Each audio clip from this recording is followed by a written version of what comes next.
नमस्कार दोस्तों, 360 डिग्रीज़ में आप सबका एक बार फिर से स्वागत है। इस वीडियो में हम आपको बताएँगे जो भारतीय विपक्षी पार्टी हैं उनका एक ऐसा मोडस ऑपरेंडी जिसकी वजह से वो कहीं न कहीं प्रधानमंत्री मोदी को रोकना चाह रहे हैं काम करने से, और उससे कहीं न कहीं हमारे देश का नुकसान हो रहा है, हमारे पार्लियामेंट का नुकसान हो रहा है और सभी देशवासियों का भी कहीं न कहीं नुकसान हो रहा है।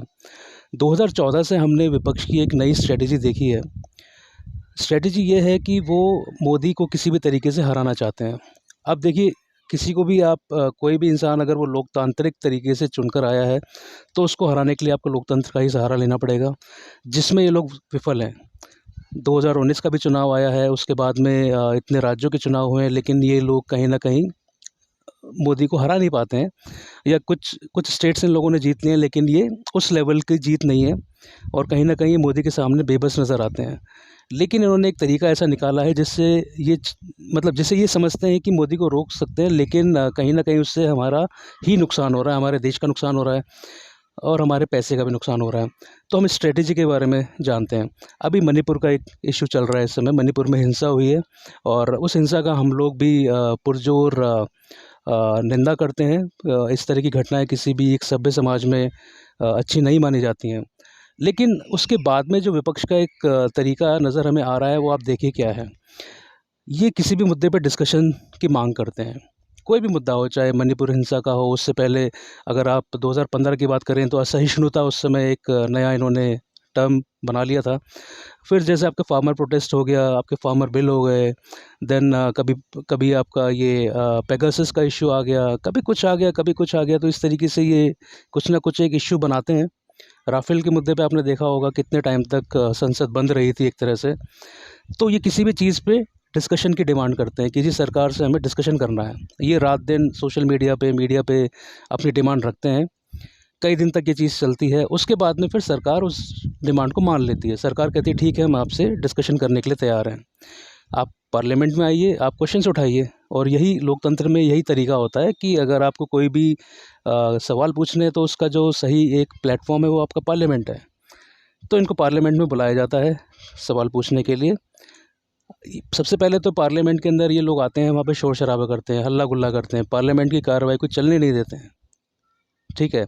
अगर पार्लियामेंट की कार्रवाई चलती भी है तो विपक्ष के जो नेता होते हैं वो सारे अपने अपने भाषण दे देते हैं, अपना जो भी पॉइंट ऑफ व्यू है उसको रख देते हैं।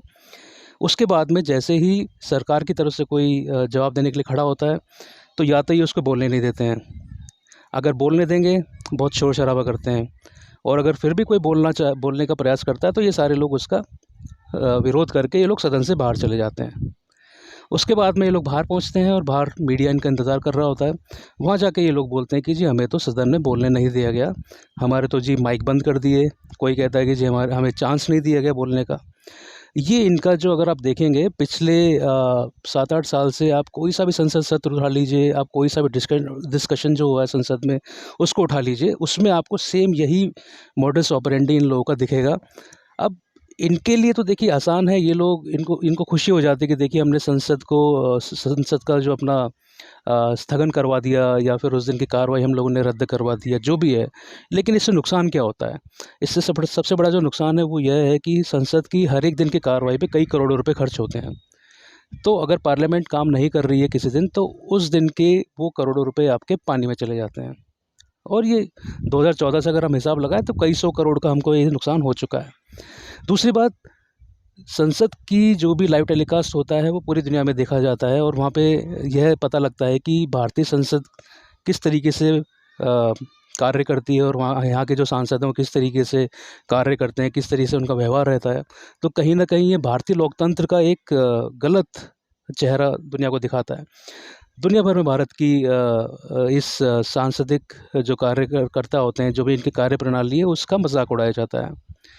उसके अलावा जो भी कानून होते हैं हमारे, जो भी बहुत इंपॉर्टेंट कानून है, इंडस्ट्रीज से रिलेटेड कानून है, या और भी कई तरह के जो कानून होते हैं जिससे आपके जो बिज़नेस हैं वो इम्पैक्ट होते हैं।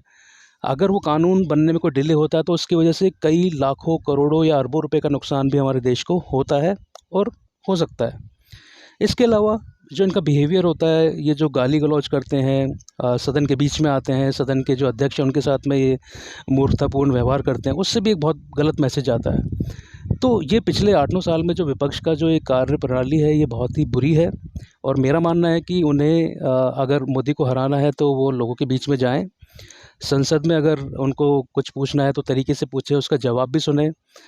अगर सरकार की किसी बात से उन्हें कुछ दिक्कत है, कोई प्रॉब्लम है, जनता के साथ में जाएँ, मीडिया के पास में जाएँ, अपने सवाल उठाएँ, प्रॉपर प्लेटफ़ॉर्म पे उठाएँ, सभ्यता से उठाएँ। अगर वो ये सारे काम ढंग से करते हैं तो जनता ज़रूर उनका समर्थन करेगी। क्योंकि जनता भी देख रही है, जनता भी ऐसा ही नेता चाहती है जो उनके काम करे, जो देश का भला करे, जो समाज का भला करे।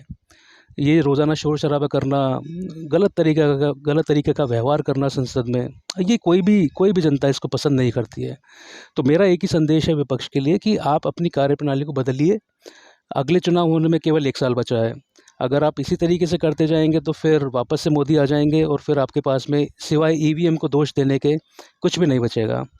तो कृपया मेरी बात को समझिए, अपनी कार्यप्रणाली को बदलिए और नहीं बदल सकते हैं तो फिर 2024 में मोदी के लिए तैयार रहिए। तो आज का वीडियो इतना ही। हमारा वीडियो देखने के लिए आपका बहुत-बहुत धन्यवाद। इसी तरीके से हमारे वीडियोज़ देखते रहिए, शेयर करते रहिए, हमारे चैनल को सब्सक्राइब भी कीजिए। Thank you so much. Take care. Bye bye.